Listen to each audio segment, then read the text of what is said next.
Yeah, so the dates that I'm looking at are January 8th to January 10th. That's when I think we'll see these approval orders if Eric Balchunas and I are correct in our call, which obviously I hope we are. So that's under the 19B4 process. And then there's this other process, the S1, which is what a lot of these meetings are about. It's about like the language in these documents, what it says about risk disclosures and how these funds are going to operate. There are no real true deadlines on that. Now, it would be very abnormal if it was like months between the 19B4 approval and the S1 approval. My base case is I think that they could get approved around the same time. Like the SEC is working in conjunction, both divisions that would be approving these things, but it wouldn't be out of the question to see like a few days or weeks between seeing those approval orders and ultimately these funds listing on an exchange. So there's no set like, oh, we get approval and then like we have 2 days and these things are going to list. It could happen anywhere from like a day or two to like a couple weeks in my view.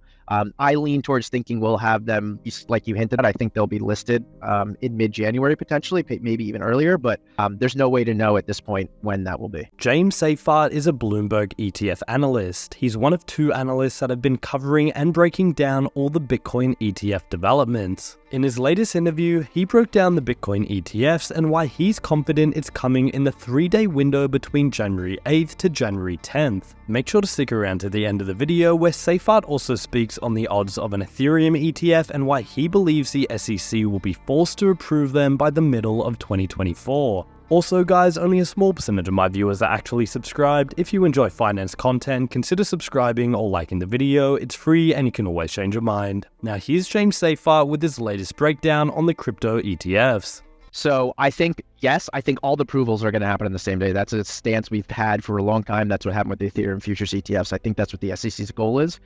The listings will almost be up to the issuers, right? Have the issuers got all their plumbing set up? Do they have all their third parties lined up and ready to go for this approval, which there's no way for me to know for certain. I can guarantee you that many do, like they will, and just knowing how things work, but maybe some of these issuers are deciding there's too many horses in this race or it's too much work because the SEC seems to not be allowing in kind. There's all these different reasons, but so like theoretically, the SEC is going to say, if you're ready, you can go. And then it's going to be up to the issuers and their partners to make sure they're ready to operationally ready to launch these things. BlackRock, as you know, and many people are aware, they had a partnership with Coinbase back in August of 2022. Alongside that, they announced that they were launching a private trust for institutions and high net worth individuals that want access to Bitcoin. And basically BlackRock is going to offer this private trust. Now, it's not a mutual fund or an ETF, so we don't know what the assets are in that trust. But what we do know is that there's likely significant assets in there. And we were estimating a couple $100 million were in there, hundreds of millions we were thinking. And one of our theories was that BlackRock was just going to move that Bitcoin basically into the ETF when the ETF launches, so almost seed it. And then basically the ETF would get a jump start and have however many assets that private trust had, because there's not really a huge benefit to just leaving in the private trust. For these issuers, it will probably be way cheaper even. I'm sure, we don't know what BlackRock's fees are. We don't know really any information on this thing, but it would probably be more efficient to be an ETF for most people, right? So our theory was they're going to take those Bitcoin and just import them into the ETF. And they can't do that in Cash Create, because you can't just take the Bitcoin and then put the Bitcoin in a creation into the ETF, because you can only do Cash Create. So it's likely that those private trust assets are just going to sit in that private trust until the SEC gets comfortable with in kind. So our theory was basically BlackRock was going to use that trust and those assets they already have to kind of perk up their ETF, make it look more competitive. It will be more competitive. I mean, if you come to market and all of a sudden you have hundreds of millions of dollars in your ETF and your name is BlackRock, it will have meaning. So it kind of almost like might be leveling the playing field. That said, there's no way to know from our point of view that 100% this was BlackRock's plan. But if I were BlackRock, that's what I would have been doing. And it's looking like, and based on the fact that they're one of the ones leading the charge on in-kind, again, I will go back and say in-kind is better for everyone involved at the end of the day, as far as I'm concerned, except for the SEC, it seems. But BlackRock has been pushing the charge here. And I think personally that maybe one of the reasons is possibly this. Yeah, so there's a bunch of issuers that have filed. It's basically in the same process that the spot Bitcoin ETFs are going through. The reason we're looking at January 10th for spot Bitcoin is because that's ARK and 21 shares first date. Van Eck, I believe, is the first one due for a spot Ethereum ETF decision. So the final decision for them is like May 23rd or 24th. So theoretically, it's possible that we see approvals by then. That said, we're nowhere near as confident in that as we are on the Bitcoin side of things. And obviously, a Bitcoin ETF approval would increase our confidence that a spot Ether ETF would be happening. So those are the timelines we're watching.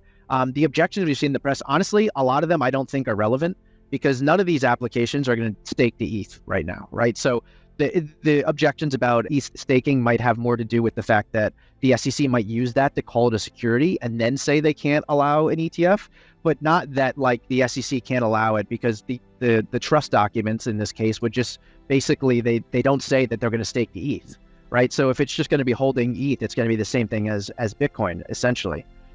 Now, obviously, a lot of people, particularly Bitcoin maxis, will argue that this is a security. My view is that the SEC has pretty much implicitly accepted Ethereum as a commodity at this point. So when the CME listed Ethereum futures, there's this whole process. And essentially, like the way futures lists, we have the CME Bitcoin futures, we have the CME Ether futures, and then there's variations, there's micro versions of that. When you do that, you have to register and you file a document, and it basically says we're registering these as this type of futures. And the most common ones are commodity futures or standard futures. Another one is securities futures, which it basically means it's a futures on a security, and that's duly covered by CFTC and SEC. So anytime anyone registers to futures, they could register for both, and the SEC could object and have said, no, this should be registered as securities futures because Ethereum is a security. But all 3 or 4 registration documents, they haven't done that for Ethereum.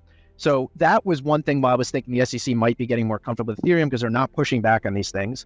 And to go take a step back, we actually just saw a lawsuit that went to the same court that Grayscale won with some of the same judges, where basically they decided the SEC was arbitrary and capricious in allowing something. Basically, it's based on volatility. We don't need to get into nuance, but essentially the ruling was the SEC gave a letter that said these are not securities futures. They can operate as commodities futures, which have a little bit, they're more cost efficient and can be more competitive. And the SEC said, no, these are security futures. You act capriciously and arbitrariously, and you can't do this, right? So the court basically threw out the SEC's decision to allow this thing to be a regular futures contract. So now we go back to Ethereum. The SEC is not fighting this. They also now have approved Ethereum futures ETFs, which are squarely in their purview. If they want to go back and call this thing a security, then we'd have to delist every Ethereum futures contract out there. We'd have to delist the Ethereum futures ETFs. And basically, it wouldn't just be the SEC fighting against the industry. It would be the SEC fighting against the industry and the CFTC, its sister agency. So that's why I think things are more likely than not. We haven't put out exact odds, but I do think it's likely to happen in 2024. My view since this summer has basically been, I think Gensler and the SEC are pivoting on Bitcoin and Ethereum. So Bitcoin's on a tier all its own. Gensler will say it's not a security, call it a commodity. And then he won't say anything on Ethereum, but he'll call like pretty much everything else under the sun security. So I think he's kind of pivoted on Bitcoin and Ethereum. I think it's just not worth their energy to fight this. That said, they could probably pull some rabbits out of their hat to delay this thing further. It's not guaranteed that it's going to happen in May of 24. I know that was a really long-winded answer, but I just want I'm probably going to get a lot of flack for saying that. I got a lot of flack for saying that on Twitter, but my view is basically the SEC has implicitly accepted this thing is not a security at this point. Nothing saying they can't go back and try to fight that again, but I just don't think it's worth their time. It's way easier for them to go back and fight against these other things being securities, which they have put in these lawsuits against Coinbase and Kraken and other exchanges. So there's analyst James Seyffart. It's clear that his expertise as a Bloomberg ETF analyst brings valuable clarity to the complex and rapidly evolving world of crypto ETFs. His analysis and predictions about the imminent approval of a Bitcoin ETF within the specific window of January 8th to January 10th offers a glimpse into the future of the crypto market. Seyffart's discussion on the potential of an Ethereum ETF and his prediction about its approval by mid-2024 further highlights the significant developments we can expect in the crypto space next year. His views provide a roadmap for what lies ahead in the world of cryptocurrency ETFs. If you haven't already, I encourage you to subscribe to the channel. For those of you who enjoy in-depth finance and cryptocurrency content, subscribing is a fantastic way to stay informed about the latest trends and analysis. It's completely free, so you can always decide to change your mind later. Anyway guys, hope today's video provided you with some value. I'll see you all in the next one, and as always, all the best.